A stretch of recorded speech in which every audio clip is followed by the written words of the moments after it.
Hi guys, how are you doing? I hope you're doing well, because myself here, I'm doing so well. Welcome back to my YouTube channel. In case you're new here, karibu sana and subscribe. So guys, today I want us to talk about something called grief. And grief is that feeling of sadness or suffering or pain you feel after the loss of something or someone you loved. Yes, something or someone you loved.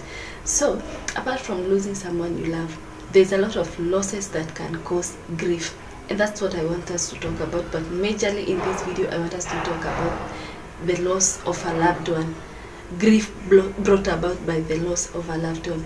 So many things you can lose and they can cause grief, can bring about grief. You can lose, for example, a breakup or a divorce, losing a relationship. Also, you can lose your health, which can bring about grief. Also, another thing that can bring about grief is death of a pet, maybe a dog or something, a cat. Death of a pet can bring about grief. Loss of finance or financial status, loss of a family home, loss of a friendship, or a loved one illness that is a loved one, very bad illness, can cause grief. So not just the loss of a loved one that causes grief, every other loss, even the loss of a phone, every other loss causes grief. So today we are going to majorly dwell in the loss of a loved one. So welcome, let us learn, let us grow. Grief it's a process that takes time, and so healing will also take time. But no matter how much time you take to grieve, it's good to be patient with yourself. Okay, yes, because this is a natural response to loss. So how much time you take it to heal, how much time you take to grieve, it's good to be patient with yourself. All right, yes. So I want us to see about some 3 things or 4 things. Number 1 things I want us to see, it is the stages of mourning. Then number 2, we'll go what to tell a person who is grieving. Then what not to tell a person who is grieving. Then we look at one person called a child during grieving.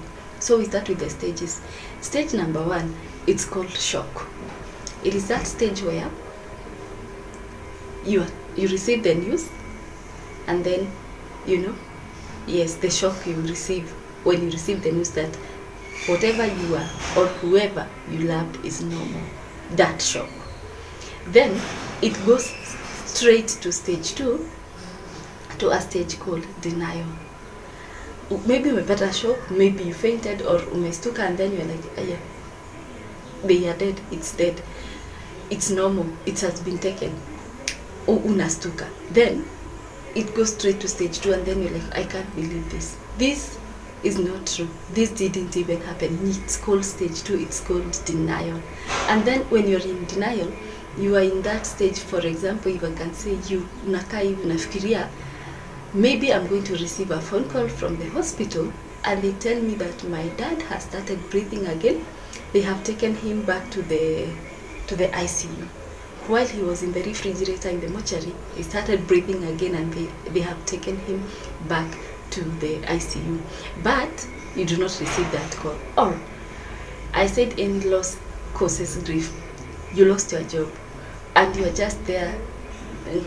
I can't believe, hata siwezi amini imenifanyikia. Then you are there thinking that, or imagining that you are being called by your boss, and he's telling you, we are sorry, it was a mistake, we cannot replace you, come back to work. But that doesn't happen. And since that doesn't happen, you might find yourself denying more and more. And the more you deny that thing happened, you start hating on everything. You start hating on this person who died. You start hating on this pet which died. You start hating on that person who took your house, on that person, on that friend who betrayed you. Then when you start hating on that person, you get yourself into stage 2, a stage called anger. This stage is characterized by so much sadness, so much guilt, so much shock, so much denial, and then you are angry at everything. You are angry at that person who is causing you so much pain? Why didn't they tell me they were dying? Why didn't they tell me their last words? And maybe they called you for their last words, you heard their last words, but you didn't, you just wanted more and more of that last word. Why did they give birth to me knowing very well they are going to die? Why did they get married to me knowing very well they are going to leave me? Why did that child allow herself into me knowing very well she's going to die?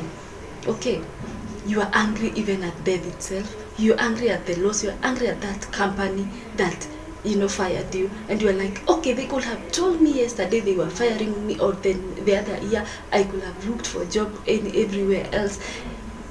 And then you're like, me, I hate this boss, I hate this company, I hate this dog. They did have to die at this time when the relationship between me and the dog has really grown.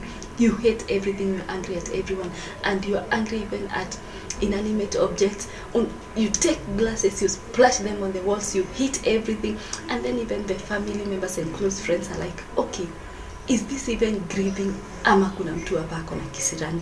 Alright, yes, so the anger really grows. You hate everything. You hate that hospital, you hate the road, you hate the house, you hate everything, but it's a stage in grieving. And then slowly by slowly unajikuta, okay, unaenda ukikuwa mkali, but at some point unakaa hivi unasema, I wish things were taken back to the way it was before. When you are angry, unasema, why me? Mbona mimi? Why not anything else?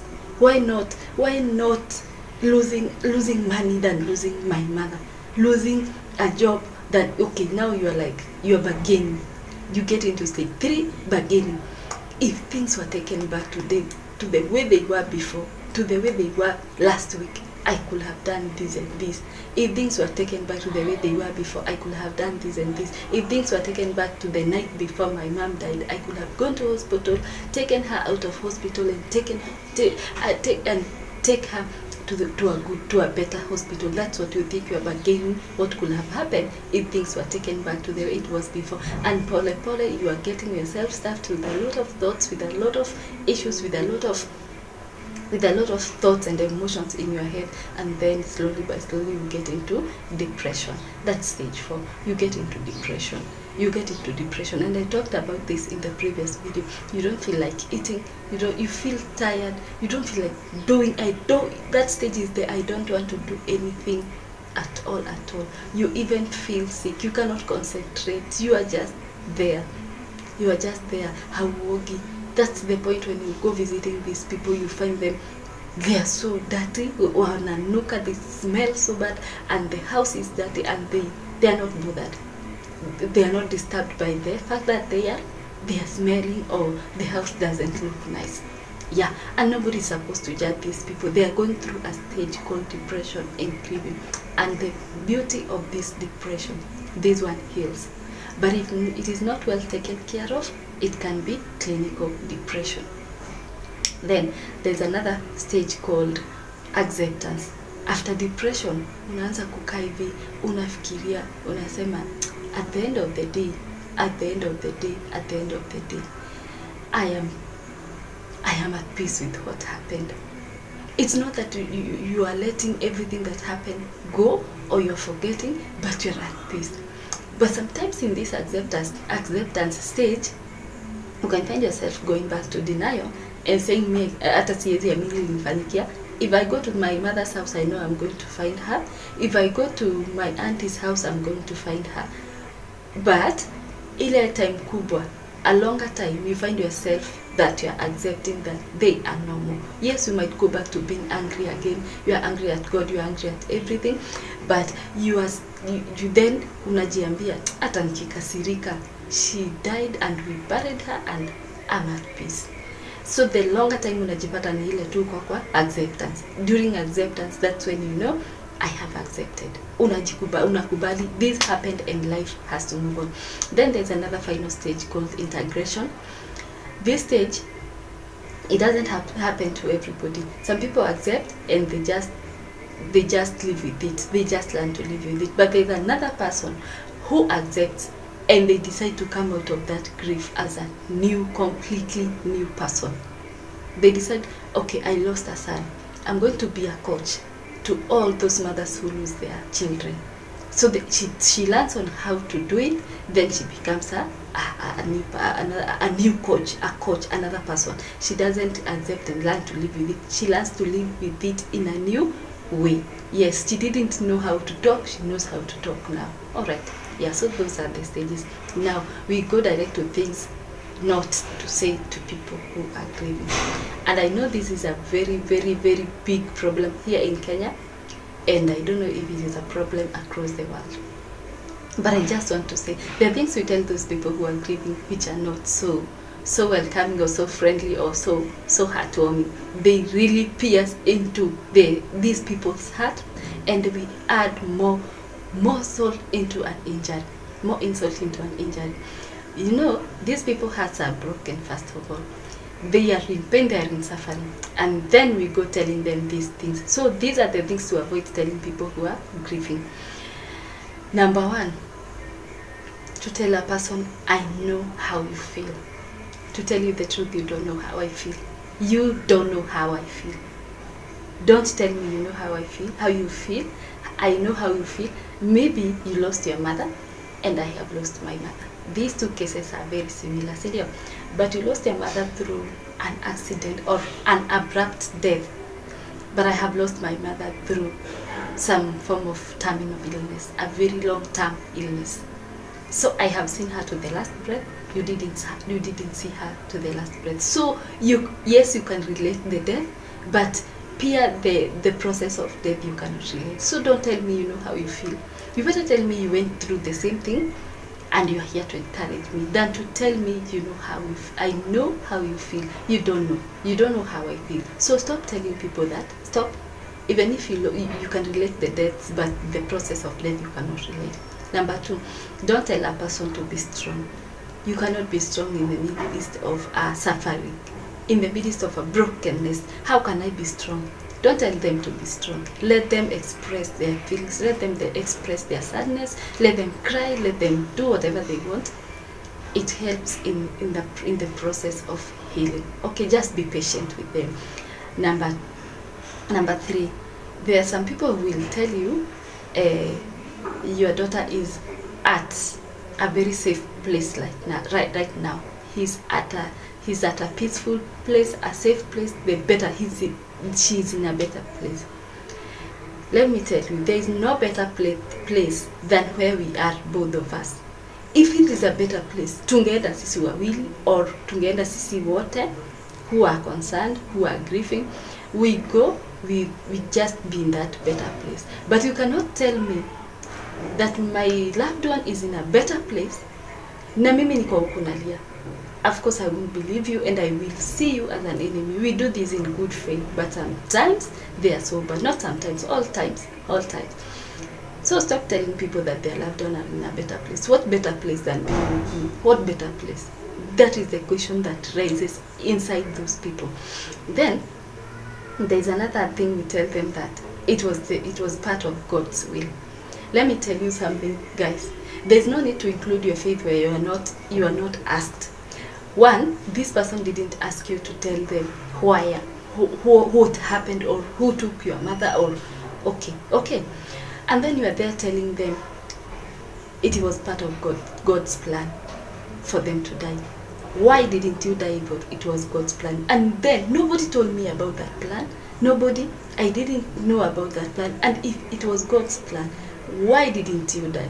You see the question you are raising inside them. It's not me who is asking that question. We ask that question when you tell us that it was part of God's will. How God's will? If it was God's will, why didn't you die? Why didn't God take me with her? And He knows very well how much I loved my mother. So stop telling people it was part of God's will. Stop putting your faith. Even some people don't even believe in your faith. So if you are not asked what happened to my mother and maybe explain with your faith, don't tell them that it was part of God's plan. And then there's these two other statements which are very, very heartbreaking. At a look at what you have and just be thankful. Maybe that person went through a miscarriage and they have 3 more children. You know what? This child who was in the womb cannot be replaced by these 3. even if she gives birth to 20 more other children, they are going to tell kila siku, I lost a child, I lost a child, I have a child in heaven, because they know every person in everyone's life has their own level of significance, and they match the significance, they match the grief. Okay, so don't tell them to look at what they have and be thankful. Yes, they are looking at what they have, but they are missing something they have lost. All right. Another thing is to tell a person that at least they died old. So many people are dying young. Surely there's not any good time to die. Even if you are old, everybody, your loved ones, the one who love you wants you to be just around them. You just be together, you just be happy. There's no better time to die, whether old or young, whether katoto kadogo, whether an infant or an old person. There's no better time to die. Death is just so hurting. So telling a person that your mom was great, she lived 105 years, be thankful, because so many people die young. Why? There's no better time to die. There's no better time to die. Okay. Another thing now, to tell a person who is grieving that this is behind you now, it's time to move on. Everything happened is behind you. It's like you're telling that person to forget their loved one, which is very wrong. They don't want to forget their loved one. It cannot be behind them. It is always in front of us. It is always in front of you. You cannot forget. And if you're telling me to move on to where? Move on to where? You know, some things we say them in good faith, but they're so bad. It is time to move on. Move on to where? Put them behind. Behind where? Behind who? Behind what? What are you telling me? Okay? Yeah, so that is it. I don't want to emphasize that much, but don't tell a person that way. Another thing we should not do, don't go giving them solutions. If it is an adult, unaanza kumwambia now, I think you should move out of that house because your mother is no more. I think you should. You are giving them solutions. Give them a chance, advise them, tell them, this is my thought. I think I was thinking you can try this and this. Advise them. Give them solutions in an advice form, in a suggestion way. You're suggesting, I suggest you try this and this. You give them time to make their own decisions. But if it is a child, that one you can tell them, I was thinking we can try living with you. If it doesn't work, we can try with uncle so and so, we can try with so and so. Okay, but you are going to live with your auntie now, because no, don't make her see like you are making the decision for them. Okay, that is it. So things to say. Number one, that is very easy. Things to say is very easy. We like looking for very heavy statements, but those heavy statements, finally they hurt those people who are grieving.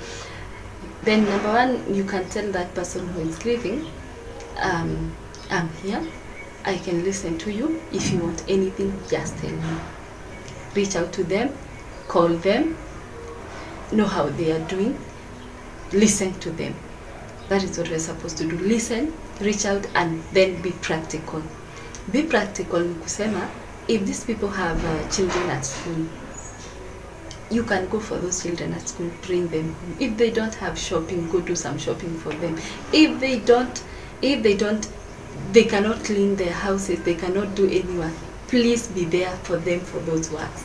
Lakini, don't go telling them that your mother is in a better place. No way. There's no better place than being with me. Okay, let me know if I can help. You can call me anytime. I'm available. You can talk about your mother. I'm going to listen to you. Tell me what you want to do to you. That is what we are going to tell those people. Yes, I don't know what you're feeling, but I'm here for you. Because you really don't know what these people are feeling. Then you can tell them, we remember your mom every day. I remember your mom every day. I talk about your mom every day, so that they feel they are not alone. I am so angry, I'm so frustrated with death. I feel so bad about your mom. I feel so bad about death. About your mom. They see that they are not the only one who are feeling bad about death, about God. They are angry. I'm angry at God for taking your mother. You make them feel that tuko pamoja. We are in this together. So that is it. You try as much to avoid those things I have said. Then, if it's a child who is going through grieving, grieving is not just for the adults. If it's a child who's going through grieving, these are things to do. Number one, don't make your child your personal confidant. If ni wewe mzazi na mtoto mmepoteza mzazi mmoja, si ndio? Don't make your child be a personal confidant. Let another adult who is responsible take care of that. Take care of your child. Let them take through the grieving process, because the moment you are together with your child, you are always crying, you are always looking at each other, having pity on each other. You are not going to heal. So let another adult take that responsibility. Then pia, don't hide your tears in front of your child. Let them learn that sadness and pain and suffering can be expressed through tears. Okay, express your sadness, express your pain any way you know, in front of your child. Don't shield them from seeing you suffering. Don't even shield them from the grieving process. If you are inviting a therapist, let the child be there. All right. Don't block her from going to the funeral if they want, and don't force them to view the body if they don't want. Okay. Don't treat a child in any special way, and don't tell them statements that are confusing, that unajua nini, ma'am, grandma is just asleep, and one day when you sleep also, we are going to meet, you are going to meet. Tell them the truth. Don't tell them that I don't know, she went for a journey, she's going to come back. When you grow up, you are also go. Tell them the truth, and also convey your spiritual beliefs, and you can also pray together with your child. Convey your spiritual values to that child. Let them know what you believe about death, what is your belief about death, and what you know that about afterlife. Convey your spiritual values to your daughter, to your son, to your child. Yeah, so that is it about grieving. In the next video, we are going to see life after grieving. After grieving, what next? How to move on with life after grieving. You know, you cannot grieve forever. Utafika to your place, utasema I accept, I'm at peace with what happened. But then sometimes it takes you back. It takes you back. But we are going to see how to carry on with life after grieving. So I want to say this for the second time. I'm not trying to be a motivational speaker, but well, if you find me as well, it's fine. But you can continue subscribing to this channel. If the content is good, give it a thumbs up. If it is nice, also share it, and you can also comment. I am so thankful for the existing subscribers and those who visit back my channel to view my content. I love you all. Have a good day. In every chance you have in this life, I want to tell us to be kind. Be kind to everybody. Be kind. Kindness doesn't mean that you give people money or food, but treat them with kindness. Just be kind. People are going through a lot of issues, a lot of stress. Be kind. Number 2, make this world a better place. Try. Yes, you can make this world a better place. Have a good day. I love you all.